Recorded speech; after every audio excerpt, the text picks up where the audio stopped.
What's going on, Iron Family? Today I'm here with Blake Grice. He's a man of many talents. Blake, where are you from?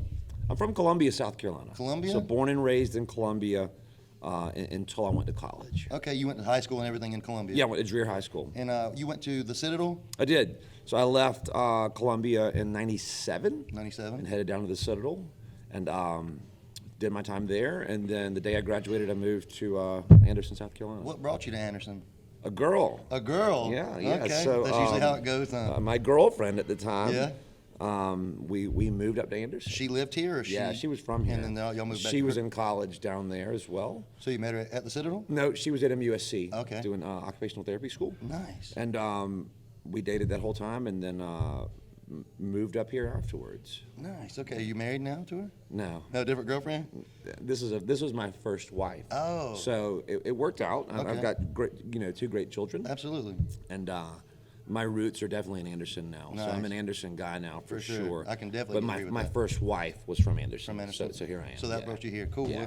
Well, Anderson's lucky to have you. Well, thank you. I Absolutely, appreciate yeah, that. for sure. So you're real big into mixed martial arts. Yeah, that's fair to say. Okay, cool. What age did you start getting into the mixed martial arts? So I graduated college at 24. 24. And that very next year, so this would be like 2000. Okay. I was working in Greenville, and I was watching a highlight video. What were you doing? What kind of work were you doing? Sales. Sales? Okay, Yeah, cool. yeah, just software sales. Okay, fair, fair. And I was watching a highlight video, and a guy walked behind me, and he said, "What are you watching?" And I was like, "It's just this fight, this NHB or Vale Tudo fighting." And, Yeah. and I said, "I could do that." And he said, "Shut up." I said, "No, I could Yeah, do yeah, that." yeah. And he said, "There's a gym like right down the road." And I was like, "Really?" And he said, "Yeah." And I went that night, and That that night. was Upstate Karate. Upstate Karate. Ray Thompson. No kidding. And Stephen Thompson was there Yeah. as like a teenager. What? Yeah, for real. And there was a guy named Casey Oxen down there who was doing jiu-jitsu. And I signed up, and I started doing jiu-jitsu like that night. That night you started with jiu-jitsu, and you've been there, like been with Yeah, jiu-jitsu. I've been with mixed martial arts ever since. I just never quit. Just fell like right in love with it. Yeah, When you first started, did you fit in naturally with it? Did you? Yeah, I was good at it. Right away? Yeah, I Awesome. was good at it. I fought a dozen times. Wasn't a big fan of that, to be quite honest Right. with you. I wasn't bad at it. Right, right. I won more than I lost, but it's a scary thing. Yeah, yeah, yeah. It's a scary thing, man. Right. And so I got hurt a couple times, Right. and I was just the anxiety, the pre-fight anxiety. Oh was yeah, just I can not- only imagine oh, that. Overwhelming. It's overwhelming. It's the most overwhelming Make you nauseous, feeling. huh? Yeah, literally. Absolutely, yeah. So I had my last fight. I got knocked out and kind of woke up in the hospital, and I said, "That's it." But I love the sport, and so I said, "How can I stay involved?" Right. Started refereeing. Awesome. Yeah. Fuck yeah. So, you've actually started. You have your own business, and it's Electric City Mixed Martial Arts. Yes. It's actually right down the road here. What's the address for it? 106 Metro Drive. 106. So we're behind like Trailhead Climbing Center and those warehouses back Okay. there. All right. Cool. Yeah. Cool. And how long have you had that open? How long has ECMMA So been? ECMMA itself, with the current name, we're going on year 5. Year 5. But I've been teaching mixed martial arts in Anderson 15 years. Where were you teaching before? For Man, someone else? We started, the path to my gym started, like I said, about 15 years ago, I guess, with Bam Rogers. Okay. And there was a guy named Zach, and they owned a little gym called Evolution Oh yeah, I remember. Combat Academy. Yeah. And that was on like Whitehall Road in a strip mall. Right. And they paid me, very little to kind of teach Muay Thai there. Right. 3 nights a week, and we did that, and that it just kept multiplying. So we Building went from from there. there to Gold's Gold's, I Gym. remember- yeah, I remember it being and in there. then somebody else bought it. So people would come to me and go, "Hey, you've got a good thing here. I want to be a part of it. So I want to buy it." Right. I was like, "Yeah, sure." So we went to Gold's, and then it got bought again. Right. And then what people do is people are interested in mixed martial arts, and they do it for a year, and they go, "You know what, this isn't Yeah, for me yeah. anymore." Yeah, for sure. So I'll sell it to you for $5,000. Yeah, yeah. Whatever. And we then moved to beside Blue Chip Baseball. Okay. With a warehouse over there. Same name? You kept it still with the Evolution at the time, or when you moved? I think so. Think I so? don't even remember. Oh, yeah. But yeah, probably. Yeah. At some point, we had a couple of name changes in there, but And then we started renting space from Marty Knight Karate on Benson Street. So a lot of my old school guys will still yell the word Benson Street during training, because those were hard times. That was like Gladiator Academy. That was not a business. It was just fighting. Yeah, yeah. And we were teaching jiu-jitsu and Muay Thai, but it was a very rough environment. Right. People getting knocked out and just really not good. Right, fair. Yeah. And we then moved. We moved somewhere else in there, because I remember coming back to Marty Knight's Karate again, and then I finally got approached by the right business partners, and said, "Hey, let's make this a company. Let's an actual business. A business. Yeah. With a plan. Yes, and the guys were funding me, and I said, "Yeah, if you've got the money, I've got the skill to do this. And I think I've got the people." And so we started the current Electric City Mixed Martial Arts. We shopped around for buildings, and we were actually up, where TJ Whispers is. Absolutely. We ended up in TJ Whispers. Yeah, I remember you used to be there. But by accident, there was a place at the end of that shopping center which was just empty. I think it was a club. It was on the very, Yeah, so there was a club. So we were in there, and the landlord walked in. I was like, "Hey, what are y'all doing here?" Hey, my bad. Yeah. They said, "We're looking to rent a space, and this just seemed like a good one." And he said, "Well, this isn't open, but the one on the other end is." Yeah. So we walked in there, and I was like, "It still smells like smoke." Yeah.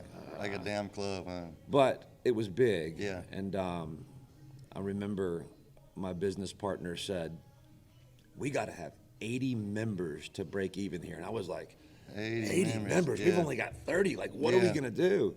And we really took a leap of faith. And so even while we were building out TJ Whispers, he gave us a spot like 3 doors down, which was not any bigger than this room right here. Right. We did classes in there for like 2 months, and we built up TJ Whispers into a mixed martial arts gym, and did not have 80 members when we started. Yeah. And just kind of went for it. And rent, of course, was outrageous. Yeah, for sure. I'm paying $4,500 a month for rent. Yeah. Which was just not great. Right. That's where I'm at now, so I know what you're feeling. Tough. Yeah. It's tough. And we picked up another partner, so I'm partners with 2 positions. Now here. you are still? Yeah. Okay, cool. I don't know if they want their names said or Yeah, that's not. fair, But fair. Yeah, so yeah. two local positions are my Fair. partners. And we just said, you know what? Let's buy a building. Right. Because we did build up to that 80 members in cool. TJ's over the course of a year. And we started shopping and found this warehouse. Where you are now? Yeah, which was Okay. 10,000 square feet. So we bought that building. That's awesome. And This we is 10,000 square foot, this whole building. a lot of room. It's actually, absolutely, yeah, for sure. And we're kind of busting at the seams sometimes. I actually looked to expand about 6 months ago, and the price to add a room on that was just outrageous. Way too outrageous, for sure. I don't want to say the lot next to it because that's a little misleading, but we have a big parking lot where I could build another building. Oh, and shit, so that's yeah. kind of phase 2. Make sure you keep enough room for the parking lot, because that's the biggest thing we struggle with here. Is like we got this huge building, and like we've got more cars. Yeah, I struggle with that now. Yeah. How many guys do you have? How many members do you have there now? We have about 220 members. 220. That's awesome. Yeah. That's awesome. There's a couple of buildings around my building that I wish would come for sale. Fair. And I would just buy buy one of that. those and knock my fence down and have a complex. And I Fair. would have Alex Nine and Jiu-Jitsu Academy in the building below us, Yeah. and then we could do Muay Thai and fitness in ours. You mentioned Marty Knight earlier, correct? Yeah. I had Enoch Paul in here. I saw, and I watched that. And he Marty Knight got him going as well. Yeah. So like apparently, Marty. Matter of fact, let me even rewind. There was a time where I was in Enoch Paul's gym in the mall. What a world. So myself and a guy named Chris Clodfelter and Tyson and Jason Miller, who I went to his funeral recently, we had a wrestling mat that we would roll up and put in the back of a truck and go to Enoch's Karate when they were done at night, roll it out, and dude, it was like 10 by 10, and just fight each other. Yeah. That was after my time at Ray Thompson's, yeah. and we just thought, we're just going to fight each other. We're just going to watch DVDs and just fight each other, and Awesome. then go fight in bars in Birmingham, Alabama for $100. Yeah. That's Literally. awesome. Yeah, that's awesome. Yeah. That's fucking awesome, man. And what, like the hours at ECMMA, what are your hours? Are they kind of vary? Don't you, your schedule? What's the schedule Yeah, like? so there's a morning class, there's a morning fitness class every day. There's morning jiu-jitsu 2 days a week that goes up to about 1. And then we're closed from 1 to 3, 1 to 4. 1 to 4. I get there around 3:15, and we open back up, and we get busy at 4 o'clock. So from 4 to 9 p.m. are our peak hours. Okay. Where it's packed. We've got kids classes. Kids jiu-jitsu is Awesome, yeah. packed.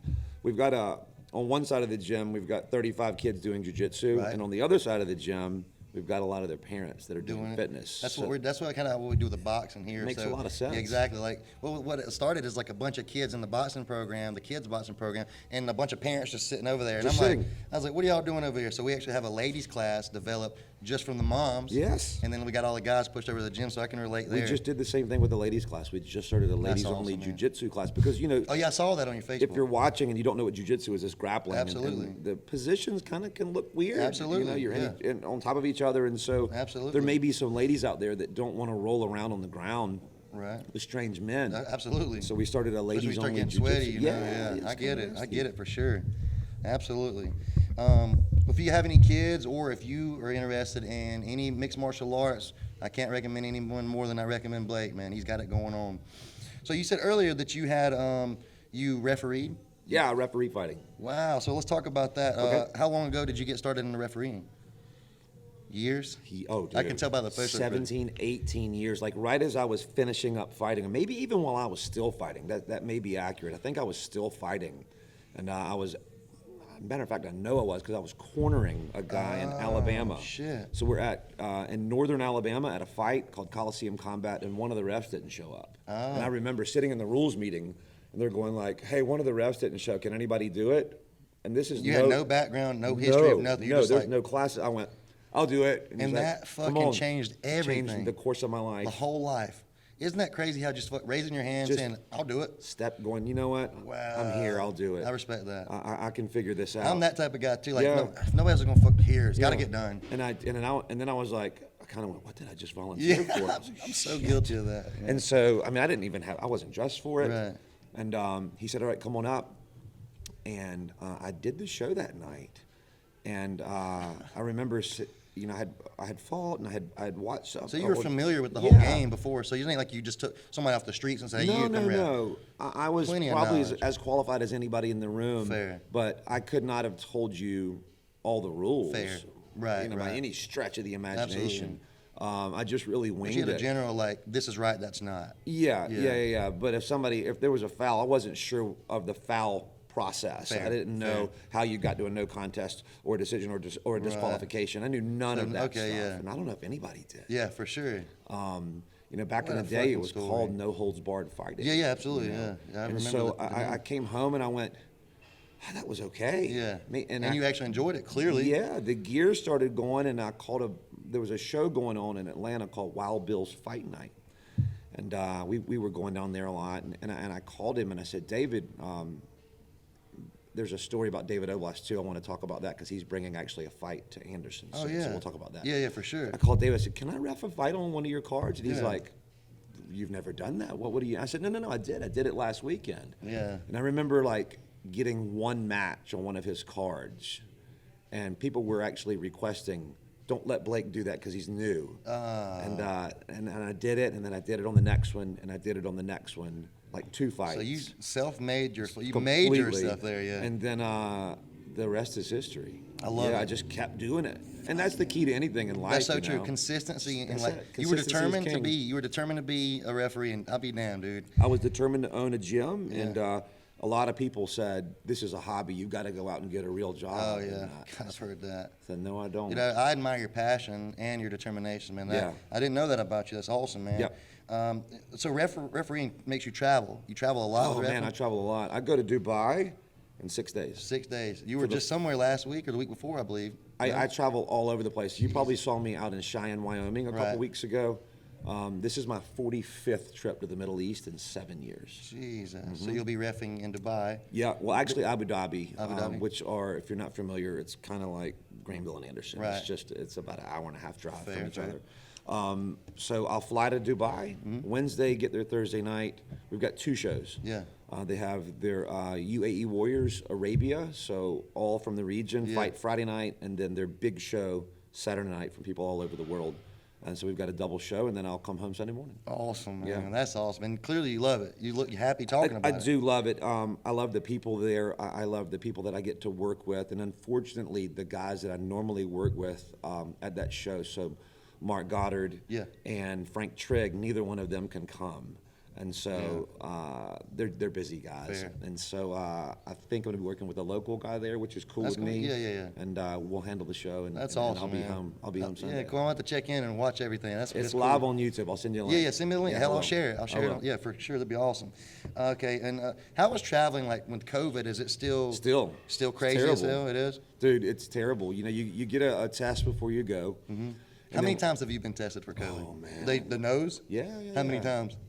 Just guess. When on one trip, I'll get tested 6 times on one single trip. I mean, you do it every day. You do it when you arrive. It's extremely it's It's uncomfortable. terrible. It's terrible. That's 6 times. So you land, as soon as you land in Dubai, you've got a thing up your nose in the airport. You get a stamp in your passport. Mm-hmm. You then get it again at the border to get in. If you stay in Dubai, to go to Abu Dhabi, they do it again. Actually, they do a blood test. So last time before we drove over the border, we do a Prick blood your test. finger. They prick your finger at this giant tent that everybody drives through. Yeah. Prick your finger, look at it. Okay, you're good. You get cleared to go into Abu Dhabi.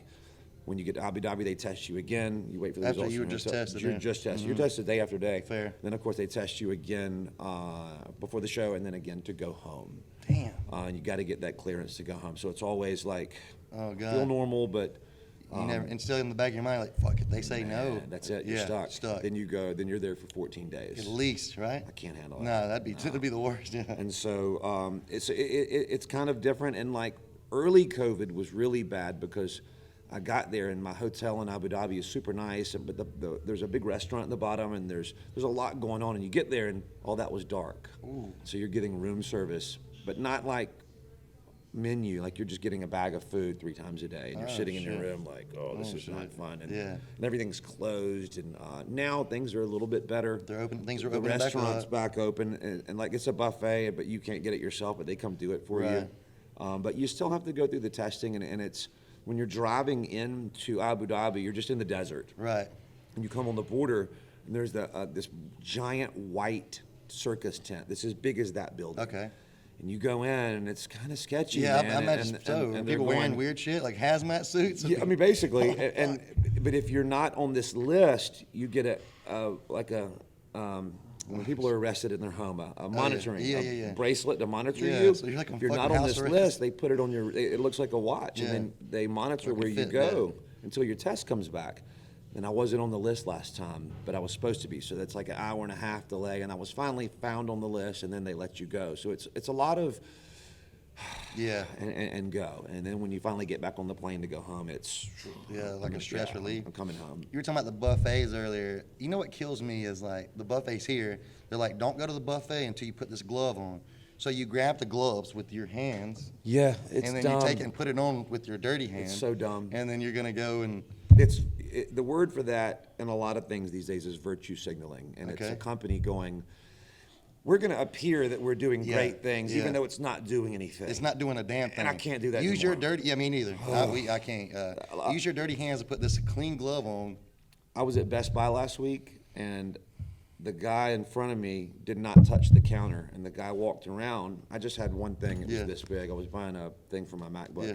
And he's spraying the counter down and wiping. I said, no, you don't have to do that. I'm not going to touch it. And he Yeah. goes, we have to anyway.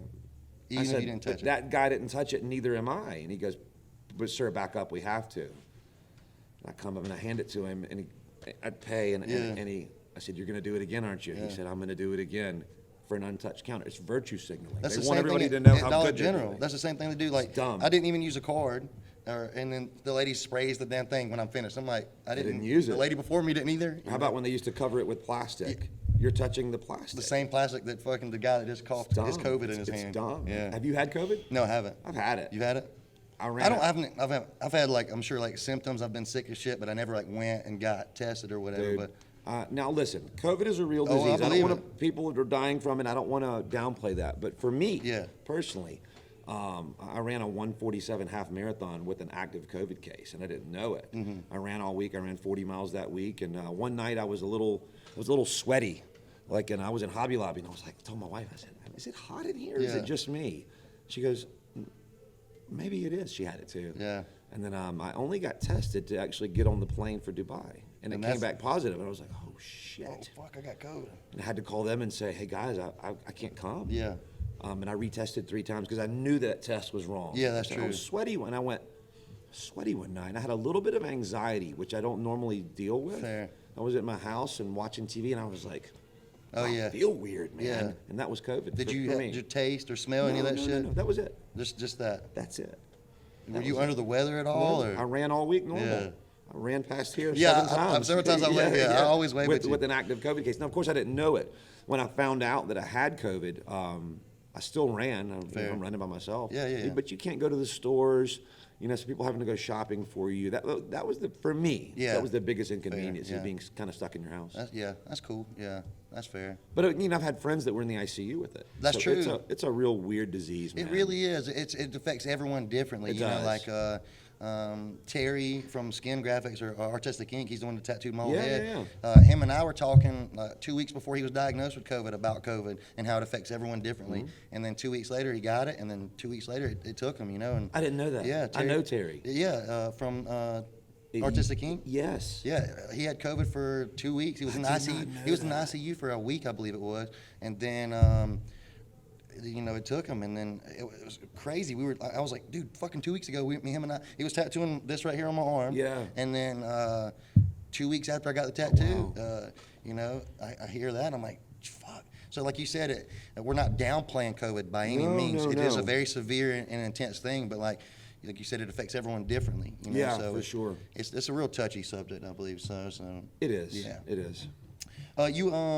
We were talking. Let's talk real quick. Last one thing about the ref, and what's the biggest fight that you've refed? Have you fought? You were UFC, right? You've ref for UFC several times. Sure. So biggest fight. I'm going to answer this probably not how you want me to, but it's going to be. Well, I want how you want to answer it. I'll say this: I have refed world championship fights Fair. for the UFC. I've refed main events at Bellator, and I've refed some guys overseas, some Muay Thai guys that are just the kings of the sport. Yeah. But if I start getting into talking about what's bigger than others, Well, I mean, not a name. I mean, like best fight. Like this man Yeah. poured it out. You see it a lot. I see it all the time. Right. But sometimes so let me answer your first question. I approach everything the exact same. Fair. I'm doing an amateur show in Atlanta next month, I'm going to give that the same energy, attention, okay. the exact same energy as I did when I refereed Max Holloway and Dustin Poirier. Right. The exact same. Fair. You're getting And I the respect that. same me. Do so everything- I cannot yeah. get caught up in the hype of the situation, because I've ref some big name guys, and it's would be easy to get caught up in that. But you kind of you have to keep biasness out of that. Completely. Absolutely. Okay. I am 100% I just now looked at it that way. unbiased, Yeah. and I don't care who you are. If you decided to fight Right. at the fight night in Anderson, I'm going to give you the same me that gets the world title And fight I respect that. main event UFC. I respect the shit out of that. So that's the way that I have to approach things. Okay. Now, certainly, I've done some big names. Yeah. But I try not to think about that too Fair, much, to be fair. honest I with imagine you. that would get everything going a little bit. Like, oh shit! In order to stay unbiased, you kind of have to say you're just I don't fucking care who you Poirier. guys Yeah, are. who you? It's a Fuck fist you. Yeah. fight. My first main event was by accident. My buddy Mike Beltran, the guy with the long Yeah. mustache, we were in Bellator in L.A. Yeah. And Epic mustache. he had the main event. He does have an epic mustache. He had the main event, and then Jason Herzog had so it was Mike, Jason, and myself, and Jason had the co-main, and I noticed Mike limped. I was like, that was weird. And then he limped out of the cage, and he said, "Brother, I just tore my calf muscle." And I start going, who's going to do the main? Oh, that's me, wait a minute. right? Yeah. And Okay. so that was interesting, and I had to go back and tell them. And they were big name guys. And I Awesome. said, hey guys, Mike's hurt himself. My name's Blake. I'm going to ref your fight. You're in good hands. Let's have a good good, safe clean- time. yeah, hell yeah. And it went great. That's so that was my fucking first main event. It was by accident. That's awesome, dude. Yeah. Like, everything happens for a reason. And I Yeah, believe, like, yeah. you were there to say, look, you didn't let it intimidate you. You No. adapted and overcame. The commissioner came to me. He said, "You're the only one in the room qualified to handle this, so we're going to trust you." I said, "Of course." Oh, yeah, I'll give it Ain't no everything biggie. I am. Yeah, fair. Now, internally, was I going like, Oh, God, yeah. Yeah, a little bit. A little bit of mind games to keep everything calm and cool. Yeah. Yeah, man, for real. If you ever watch me fighting, and not fighting, if you ever watch me reffing, you'll see, as a lot of us do, when we step on the threshold of that cage, you'll see us go, Just leave it and there. just, Let it- yeah. I've got to chill out a little Exactly. bit and not get caught up in this Find moment. your spot. Yeah, find man, your energy. For sure. Earlier you mentioned David. You said you want to jump back on David, talking about Yeah, David. so it has nothing to do with me. Right. I don't promote fights or anything like that. Right. But I did have a promoter call me and say, hey, can I rent your property? And so I was like, yeah. So he's going to do amateur fight nights. He's going to have an amateur series in Anderson, South Carolina on June the 12th. June 12th. Yeah, so in the parking lot at my gym. Cool. I'm not repping and I'm not Yeah, working yeah, it. yeah. I'll just probably be there as just cool, hanging out. But yeah, so NFC Amateur Series kicks off in Anderson, South Carolina. That's going to be intense. On June 12th. That's going to be awesome. I'll check that out, too. It's an outdoor show. Okay. We're going to set up the cage outdoors. Yeah, I'm excited It'll about be that. fun. Yeah, that'll be cool for sure. So let's talk about the training you do. You mentioned running earlier. Yeah. So you do a lot of, I see you damn near every day. Yeah, I do. Running like hell. So let's talk about your running. First of all, why are you running? It was an accident. Okay. I love how your life has been just an accident. No, it truly was. That's a blessed accident. I was big into CrossFit and like CrossFit, lifting weights and all this. And then I snapped my Achilles tendon during CrossFit. How long ago was this? The Achilles was probably 3 years. 3 years ago? So right before I had done that, Are you just getting into running like you are? 2 years. 2 years you've been running hardcore. I've been running hard for 2 years. Yeah.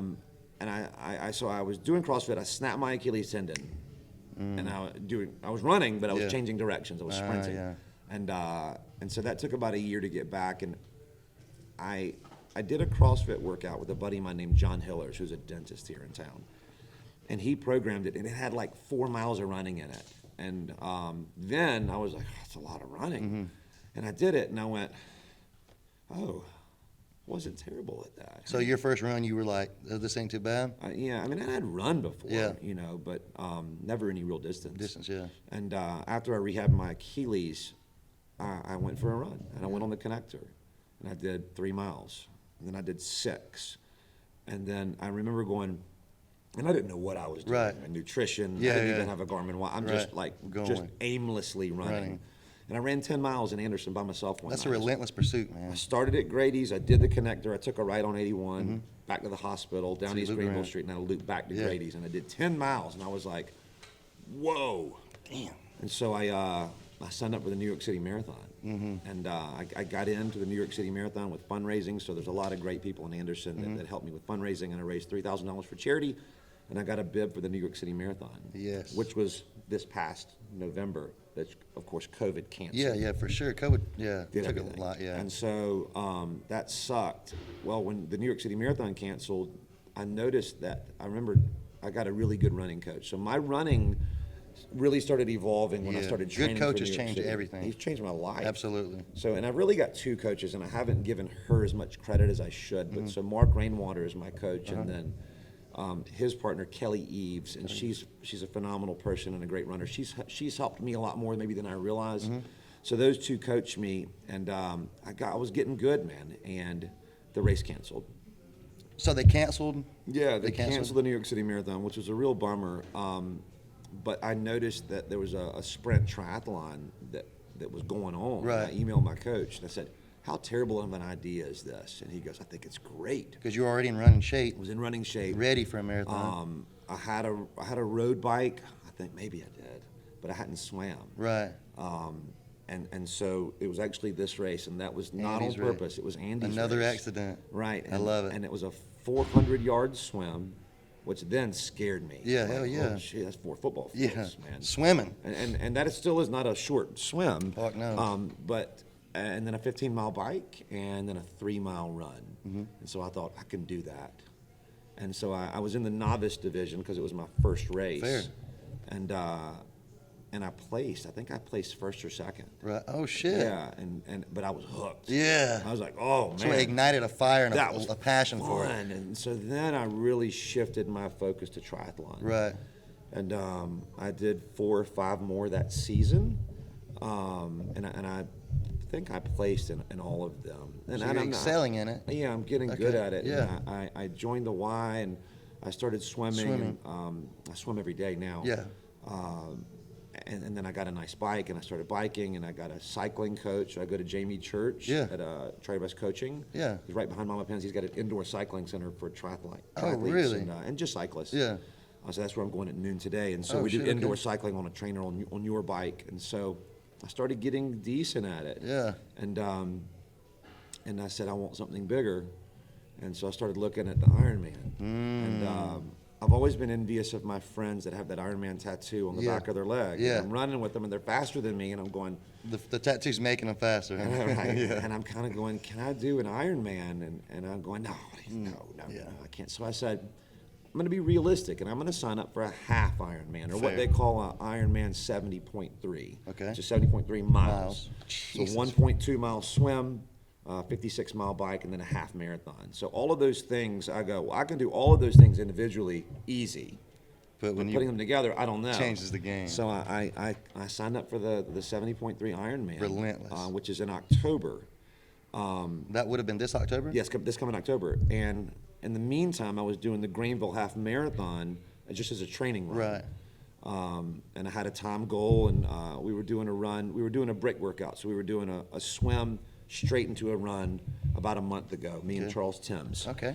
And we had a 1,200-yard swim into an 8-mile run up 81 to New Spring at an 8. So there's hills and shit. 8:05 pace. Yeah. So we're moving. Yeah, that's pretty good pace there. And I finished, and I felt great, but I went, something's wrong with my knee.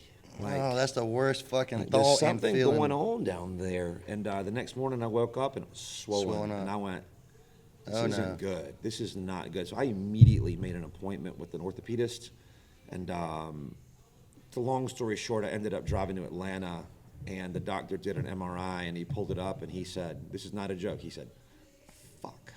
Oh, shit. I went, Oh, no, it's never good when your fucking doctor says he fuck. said, fuck in his hallway. And I said, it's not How good. bad He is it? goes, you have a 12-millimeter piece of cartilage that you have chipped off of between your bones. He said, you need to be on crutches. So whatever plans you have for running, those are done. And you were planning a run, and when did you say, November or October? So I've got that race in October, which I'm still doing. By You're the still way. doing it? Okay, I respect it. I'm going to have to adapt. So let's talk about your knee. It's injured. Right now, we're injured. I haven't ran in a month. You haven't ran? God, I bet that's eating you the fuck alive. Killing me. But I've just made the best out of the worst. So the impact of the run was hurting me, and I'm still injured. But man, I can swim. Okay. And I can bike. So I was swimming 2 So days a it week. didn't cancel your training, it canceled the No, run. just canceled 1/3 That's of it. So fucking adapting, triathlon man. is 3 things. Adapting. So I'm crushing the swimming and the biking every day. Every day. Every day. And Yes. sometimes two. Yesterday I did 7 both. days a week. Or 5. 5 to 6, 7? No, never just no. At least I 6. don't ever just sit off and do nothing. Fair. So yeah, I'm doing something 7 days a week, because even on my down days, which would be Sunday, I'm still going to my gym and we pull the rowers out and do a 5,000 meter row. I see y'all row every day, it looks And like. so yeah, we do a lot Yeah. of rowing. And so no, I'm a 7-day-a-week guy. Okay. And sometimes it's active recovery, but no, I'm injured. But I'm just working on the pool. So I have to have surgery. It's called an Oates procedure. You are going to have surgery? You have to? Have to. Fair. So I have a piece of cartilage missing. So what he does is he takes, let's just imagine drilling a hole. Yeah. And then drilling the same hole on a non-weight-bearing side of my cartilage, taking that plug and like a puzzle, Yeah. putting it in, right back in. and then letting that heal. It's about he says it's an 8-month recovery, but I don't believe it. Yeah. He's a great You don't doctor. He's a believe- buddy of mine. I'm going to be faster than that. yeah. I don't think that I'll be able to run the Ironman 70.3, but I'm going to. You're going to bike and swim. I'm that going to put on a motherfucker. wetsuit. I'm going to toe the line. I'm going to swim the 1.2 miles. I'm going to crush the bike, and then I'm going to either walk Yeah. and finish the race. You'll or have I'm- my full support the whole fucking time. Or I'm that's just for going to sure. go. You know what? I'm just going to call it here. Yeah. But whatever the case may be. But But you are going to fucking do I'm this. gonna Yes, start sir. that I race. respect the shit out of Yeah, that. 100%. That's fucking awesome. So the surgery is inevitable, though. You have to have it. I mean, it sounds I'm like a waiting. big fucking I'm piece waiting of on them to book it as we speak. Okay, so you don't have a time frame. It's gonna be. I have to have a CT scan in Greenville, and I was Mm-hmm. on the phone with them this morning. So as soon as they get the CT scan, Atlanta will then schedule the surgery, and it's an in and out Yeah. thing. But I'm gonna be laid up. Yeah, for sure. But I'll be pulling that leg in Yeah. the pool. Oh behind yeah, me. yeah. 'cause Just you dragging can it. swim with just your arm. Yeah, yeah. That's true. Just dragging Yeah, the leg. yeah. It's floating. Yeah, yeah. That's funny. Well, man, I'm gonna wish you a speedy recovery. Thank you. know, and like I said, I admire the drive, bro. I do. It's just obstacles, man. It's Yeah. just speed bumps. And when I got out of that doctor, he was, oh, I'm so sorry. And I said, listen, man, how many people right now, today, in the world got a cancer diagnosis? Right. A lot. A lot. How many people learn they're dying? And I'm going, I'm limping a little bit. It's okay. True, yeah. It's okay. The race will be there next year. Fair. I respect that. Like, adapt and overcome, you know. That's it. You know, you can't just, even if they tell you that you have cancer, you can't just fold up in a No, ball. we're gonna fight that You too. fight it to the fucking Yeah, end. I you believe in bet. fighting to the very end. bet. Well, I appreciate the time that, in answering all these questions and getting to know you a little better. man, and it's been fun. So what I'm going to do is I like to finish these things off with, we call them rapid fire. It's just Okay. 5 quick, fun questions. All And right? I don't know what he's about to say. That's true. He doesn't Yeah. know. I saw him trying to look earlier and I flipped it over. Nah. So do you eat chicken wings? I do. Okay, so the great debate is between the drums and the flats. No, it's easy. It's a flat. It is the You flats. twist it. Yes, sir. And then boom, boom. And you can just pull it the bone right out. Just and you're bone not like comes getting out. shit all over your mustache with a Nah, leg. it's flat with a lot of blue cheese. I mean, Yes. well, I'm not the blue cheese guy, but Come on. I don't do any dressings. Really? I eat no vegetables, no dressings, I'm super picky, man. Really? No I wouldn't salads. eat blue cheese on a salad, but I'll eat it on a wing. Oh, really? Yeah. Cool. Okay, fair. Let's see here. If you had one superpower, any superpower, what would it be? Teleportation. Teleportation. Let's go Wow. have, and it would be God, that's- who you're also touching, whatever you're Could touching. go with you. So I could let's just go go- have dinner in Paris. Boom. and Yeah. you're there. Okay. Yeah, that would That's be cool. That is kind of cool. And if that you saves were- so much time. You know how much time we waste traveling? Yeah. Fucking reffing. You could be in Dubai. We'll be right back. I'll be right back. Yeah. Boom. And so I would teleport. Okay, I Not- respect not that. fly. I don't want to fly. Yeah. I want to instant. Yeah. Flying takes time too. Yeah. Fuck Instant. that. Yeah. And I imagine there'd be like a cardio involved with flying. You can only fly for so far. That's it. Yeah. So you got to refuel. Yeah. Okay. So there's a famous quote. It's fly like a butterfly, sting like a bee. Mm-hmm. Right. Everyone can relate to the bee. Everybody can relate to the butterfly. Who can you relate more to, the bee or the butterfly? Oh man. Both. Now probably the butterfly. Oh, yeah, okay. I used to be able to fight and sting like a bee, but Right. now I'm a little bit. My life has changed a little bit, so I Fair. think I'm a little bit more the butterfly. Okay, these I feel like a days. lot of us as men, when we first start getting going, we think we're the bee. Yeah, We're and I was. Yeah, like fucking just tearing shit up, stinging shit, and then Yeah, as we get older, you realize that there's something about a butterfly. There's more knowledge. A butterfly like wisdom almost. You or some can't be a bee all the graceful. time. You can't. Some bees you fucking sting once, you're done. Yeah, you know? that's it. And people kill bees all the time. That's true. too. Yeah, no one's ever swatting a fucking butterfly. No, I'm Yeah. 45 years old too. Oh, really? I'm almost 45. Okay. And so yeah, man, I'm So we're gonna chilling go with out the butterfly. a little bit. Yeah. Fair. Yeah. Okay, let's see. Most inspiring person, alive or dead, like almost like your hero, role model-ish type deal. Who inspires you the most? Like it could be an author of a book, it could be a motivational speaker, it could be a fighter, it could be a president, it could be anyone or anything. Like who inspires you the most, dead or alive? Well, I'm going to answer that, but there's a couple of answers. One, I would the common answer would be my children, and that's true. That is fair, I get yeah. a lot of inspiration from my kids and my wife and my friends. But in terms of motivation for me, yes. and my coach will be one of those But I too. feel the child answer, like the child motivates you to be more and better than you. I respect that for sure. And so that's the easy answer. But there's a guy named Chad Wright. Chad Wright. CHADD Wright. Wright. He was a Navy SEAL. Okay. I think he spent 18 years in the teams, and he's an ultra runner now. And he's got a podcast, and I just listened to him. And he's kind of the opposite of David Goggins. And I like David Goggins. Oh, yeah. But David Goggins, that mentality of stay hard. Yeah. We can't always stay always be hard. the bee. You can't. We just talked about Yeah. that. So Chad Wright says, be hard when it gets hard, but otherwise, Fucking be float. cool, man. Yeah, float Be like the cool. bee, or And float like that butterfly if you can. And then when the time comes, pull your Sting. fucking stinger out. And that's him. Be hard when it gets hard, and control your rudder. Yes. And your actions, and be Stay on kind, course, and yeah. stay and execute Stay the on plan. course. So he says all we got to do is execute the plan. That's it. And right now my plan has changed a little bit, but I'm executing the plan. Yeah, And I'm- as long as you're given 100% execution, the Yeah. plan may change, but Yeah. you cannot change the execution. No, we're gonna stay on mission. Everything 100%. Yeah, so I look up to Chad Wright a lot in terms of Wright. like my sports and stuff. Yeah, I'll have to look him up. He's good, I'll have to yeah. look him up. Let's see. Question number 5. Let's say someone came up to you and put a gun to your head. Yeah. And they said, Blake, get your phone, call one person. If they don't answer, I'm going to shoot you. If they answer, you can live. Who's the one person you could call and you know they're going to answer? My son. Call him. No question. See if he'll answer. You know, he's in school. Oh, he's dead. You're dead. All right, my mom. Call her. Let's see if she answers. So my mom's gonna answer the phone. Okay, well, we'll see. Let the gun to his head. Gun to my head. Yeah. Hey, Mom. I'm on a podcast, He's and the alive. guy said if there was a gun to your head, you had to call one person. Who's going to answer the phone? And so I initially said Eli, but he's in school. So I said you, and we're live on a podcast. So you answered, so you saved my life. Thanks for saving his life, Mom. Oh, good. Well, I will always answer. Always. Yes. Thank you, Mom. Bye. All right, bye. That's awesome. I love it. It would not be my wife. Yeah. She's terrible at answering the phone. That's but my great. son would do that if he wasn't in That's school. great. The confidence you got, you like, she's gonna. My mom's Oh, answering. yeah, yeah. You might as well put the gun down. You know? Yeah. Awesome, man. So again, I want to thank you for your time. I appreciate man, it. Means I a lot enjoyed coming it. out. Yeah, for And again, if you guys are interested in any mixed martial arts, go see Blake, man. What's the address one more time?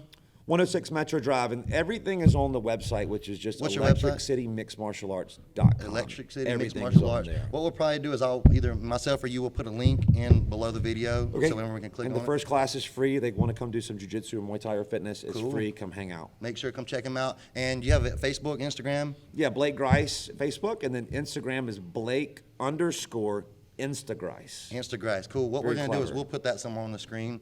And again, thank you so much for your time. I look forward to maybe us getting together and doing some fundraising or trying to help the community out best way we can, man. For sure. I'm doing some fundraising soon for a race. I might get Iron Covenant Let's to do it, sponsor man. the race. Yeah. Thank All right. you so hey, much. appreciate it, man. All right, buddy. See you, man.